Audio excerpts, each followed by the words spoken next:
नमस्कार, मैं डॉक्टर रेनू अरोड़ा आज आपके सामने फिर से उपस्थित हूँ कुछ नए विचार, कुछ नई भावनाओं को लेकर और कुछ नए टिप्स लेकर।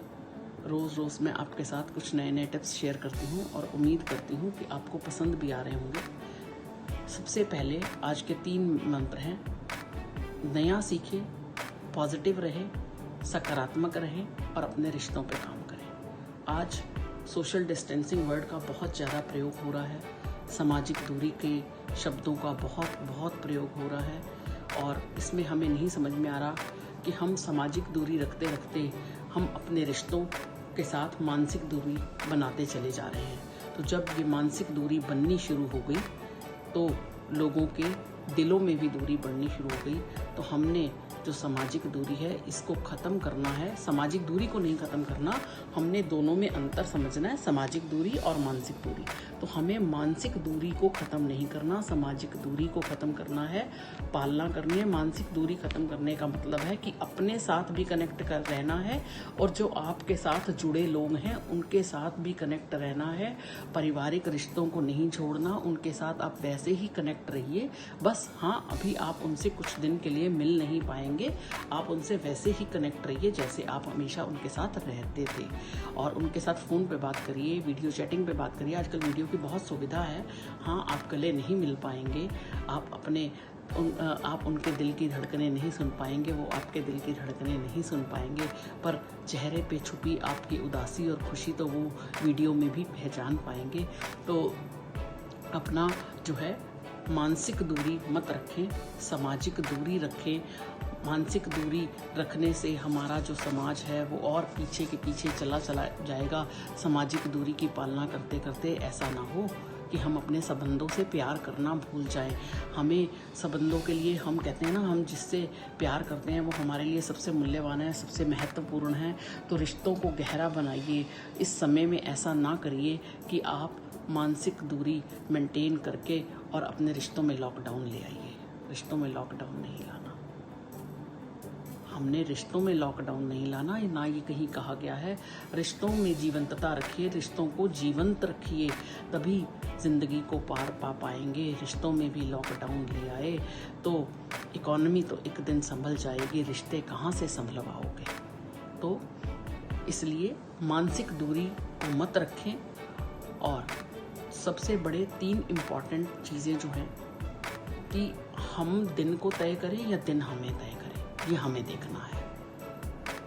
अगर हम दिन तय करेंगे तो हम अपनी दिनचर्या के हिसाब से बड़ी सारी चीज़ें उसमें डालेंगे। हमें सुबह जल्दी उठना है, हमें व्यायाम करना है, हमें ऑफिस का काम करना है, हमें शेड्यूलिंग करनी है। और पहली और 3-4 चीज़ें जो आजकल हम घरों में रह रहे हैं, तो हमें क्या करना है, एक दूसरे के रिश्ते में स्पेस देना बड़ा ज़रूरी है। जब तक हम स्पेस देना नहीं सीखेंगे, लोग अपनी ज़िंदगी जी नहीं पाएंगे। घर रहते हुए आपस में एक दूसरे की कमियां निकालना छोड़िए, दूसरों के लिए टाइम देना शुरू करिए। बेशुमार वक्त से प्रेम को सींचिए। ये वक्त मिला है बच्चों के साथ रहने का, पत्नी के साथ रहने का, पति के साथ रहने का, माँ बाप के साथ रहने का, उनके सभी अच्छी बुरी चीज़ों को जानने का, उनको सुधारने का। पर उस सुधारने के चक्कर में ऐसा ना हो कि आप अपने रिश्ते बिगाड़ बैठे। आपकी नशाबंदी पे काबू करने का वक्त आया है और कुछ चापलूसी करने के ऊपर भी लगाम लगी है स्त्रियों की। तो और घर में किस तरह से स्त्रियां अपने आप को मैनेज करती हैं, वो उन सब चीज़ों का भी आपको पता लगेगा। कई बार मर्द ये बोल देते हैं कि भैया घर में काम ही क्या है। अब आप घर में रह रहे हैं तो आपको समझ में आएगा कि घर में क्या क्या काम रहते हैं। औरत सारा दिन फ्री नहीं रहती है और औरत को भी ये समझ में आएगा जब मर्द वर्क फ्रॉम होम कर रहा है तो कैसे ऑफिस का प्रेशर उसके ऊपर रहता है। एक दूसरे की सिचुएशन को हम सारे मिलकर समझ पाएंगे। तो और दूसरी सबसे बड़ी चीज़, हमें एक दूसरे को स्पेस देना है कि क्योंकि आजकल हम घरों में हैं तो हमें टाइम भी बांटना पड़ेगा कि अगर हमें टीवी में मैच देखना पसंद है, हमारी पत्नी को मूवी देखनी पसंद है, तो हमें टाइम बांटना पड़ेगा। क्योंकि आजकल कुछ नया तो आ नहीं रहा, सब कुछ पुराना ही आ रहा है। तो हम टाइम बांट लें कि ये चीज़ हम इस समय देखेंगे तो पत्नी इस समय देखेगी। उसको अपने काम के हिसाब से मैनेज करना पड़ेगा क्योंकि उसने लंच भी बनाना है, डिनर भी बनाना है और नाश्ता भी बनाना है। और सामने वाले के अंदर क्या पॉजिटिविटी है, चाहे वो पति है, चाहे वो पत्नी है, चाहे वो बच्चे हैं, वो देखिए, आपको देखने का वक्त मिल रहा है, और उनको अनकरेज करिए कि हम उन चीज़ों में कैसे और सुधार ला सकते हैं। इतना अच्छा अगर हमारे बच्चे, हमारी पत्नी, हमारे माँ बाप और या हम अपनी ज़िंदगी में कर रहे हैं, तो दूसरों को हम और कैसे पॉजिटिव कर सकते हैं। तो ये वक्त है इन सब चीज़ों में काम करने का। दूसरा, इस समय में घर में डोमेस्टिक वायलेंस को अवॉइड करिए, बढ़ने मत दीजिए। ये सब वक्त ऐसा है कि हम अपनी बुरी आदतों पर काबू पा सकते हैं। देखिए, वर्किंग करिए, कोई भी काम ऐसा मुश्किल नहीं है जिसके ऊपर हम काबू ना पा सके। नशे पर काबू पा सकते हैं, बुरी आदतों पर काबू पा सकते हैं। कई लोग गालियाँ देते हैं जब ऑफिस में रहते हैं, तो जब आप घर में बच्चों के साथ, पत्नी के साथ, माँ बाप के साथ रहेंगे, तो ये घर में रहने से आपको इन सब चीज़ों से भी छुटकारा मिलेगा।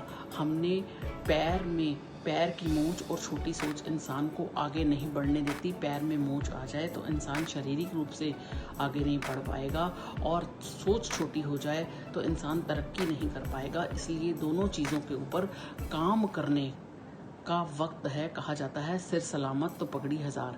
तो अभी सिर सलामत रखना है, हमें मेडिटेशन के साथ जुड़ना है, हमें योगा के साथ जुड़ना है, और हमें अपने ऊपर काम करना है, हमें अपने परिवार के ऊपर काम करना है। बहुत कुछ करना है। अपने अंदर अनुशासन लाइए, काम का समय तय कीजिए।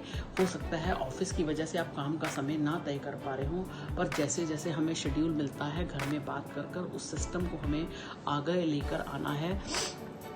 तो चीज़ों को हमें संभालना है, परिवार को हमें संभालना है, समय को हमें संभालना है, अपने आप को हमें संभालना है, मानसिक दूरी को नहीं बढ़ाना है, रिश्तेदारों के लिए भी वक्त देना है। हम उनसे अगर मिलने जाते तो हम उन्हें 1 दिन या 2 दिन का समय देते, तो वो 1 दिन 2 दिन के समय को आप, क्योंकि इकट्ठा मिलने नहीं जा सकते, उसे मिनटों में बांटिए। उन रिश्तेदारों, उन लोगों से बात करिए जिनसे आपको बहुत टाइम हो गया, आप उनको ऑफिस की वजह से, घर की वजह से बात नहीं कर पा रहे थे, मिल नहीं पा रहे थे। रिश्तों को सुधारिए, रिश्तों पे काम कीजिए, व्यायाम कीजिए, अपनी बॉडी को फिट रखिए, और सबसे बड़ी और ज़रूरी बात, अपने इम्यून सिस्टम को बहुत मजबूत बनाइए। ये वक्त है इस समय अपने ऊपर काम करने का। आहार में ऐसी चीज़ें शामिल कीजिए जो आपको संतुलन दे, आपके मानसिक संतुलन को बना के रखे। और सबसे बड़ी बात, अगर कहीं आप डिप्रेशन के शिकार हो रहे हैं, मानसिक अवसाद से घिर रहे हैं, तो इसमें शर्म मत महसूस कीजिए। अपने घर में अपने परिवारजनों से, अपने मित्रजनों से बात कीजिए, वो अवश्य आपको इस परिस्थिति से निकलने का रास्ता बताएंगे। खबरें ऐसी मत देखिए, रोज़ कोरोना या और इस तरह की खबरें मत देखिए जो आपके मनों पर नेगेटिव इफ़ेक्ट डालें। तो खबरें वो चुनिए जो आपके मनों को सकारात्मक सोच दे, सकारात्मक आपके दिमाग को डेवलप करे। हमने उन खबरों पे, उन चीज़ों पे काम करना है। टीवी में भी वो देखें जो आपका मनोरंजन कर सकें। आप खबरों से अपडेट रहिए, पर सारा दिन खबरें लगाकर मत रहिए, क्योंकि वो नेगेटिव वाइब्रेशंस पैदा करेंगे। हमें नेगेटिव वाइब्रेशंस में नहीं जाना। हमें अपनी ज़िंदगी में पॉजिटिव वाइब्रेशंस अपने अंदर भी, अपने परिवार के अंदर भी, बच्चों के अंदर भी, सबके अंदर रखनी है। और इस समय अपना आत्मविश्वास और अपनी हिम्मत, अपना जज्बा, सब चीज़ों पे कायम रखना है। वाणी में शक्कर रखनी है, वाणी में शक्कर रखनी है। वाणी में शक्कर रखने का मतलब है इतनी ज़्यादा मिठास भी नहीं रखनी कि सामने वाले को समझ आ जाए। बहुत संयम के साथ अगर कोई चीज़ आपको बुरी लग रही है तो वाणी में मिठास लाकर उसे बोलना है और चीज़ों को कंप्लीट कराना है, पूरा करना है।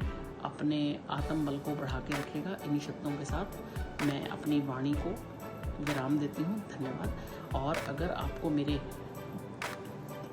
मोटिवेशनल थॉट्स पढ़ने हैं या कुछ और अच्छी चीज़ें पढ़नी हैं तो आप मेरे ब्लॉग drrenuarora.in पे जाकर पढ़ सकते हैं। और आप मेरे फेसबुक पेज के साथ भी कनेक्ट हो सकते हैं, डॉक्टर रेनू अरोड़ा के नाम से ही है। मैं इंस्टाग्राम पे भी हूँ, आप मुझे वहाँ पर भी जाकर फॉलो कर सकते हैं। और अगर आपको मेरी वीडियोस पसंद आ रही हैं तो आप इन्हें लाइक करिए, कमेंट करिए और लोगों के साथ शेयर करिए, ताकि और लोग भी इस समय जो नेगेटिविटी के शिकार हो रहे हैं वो इस समय अपने पॉजिटिव मेरी वाइब्स का फ़ायदा ले सकें। और अच्छी चीज़ें हमेशा बांटने से बढ़ती हैं, कम नहीं होती। और मैं रोज़ आपके साथ इस तरह से अच्छे टिप्स शेयर करती रहूँगी। धन्यवाद। नमस्कार।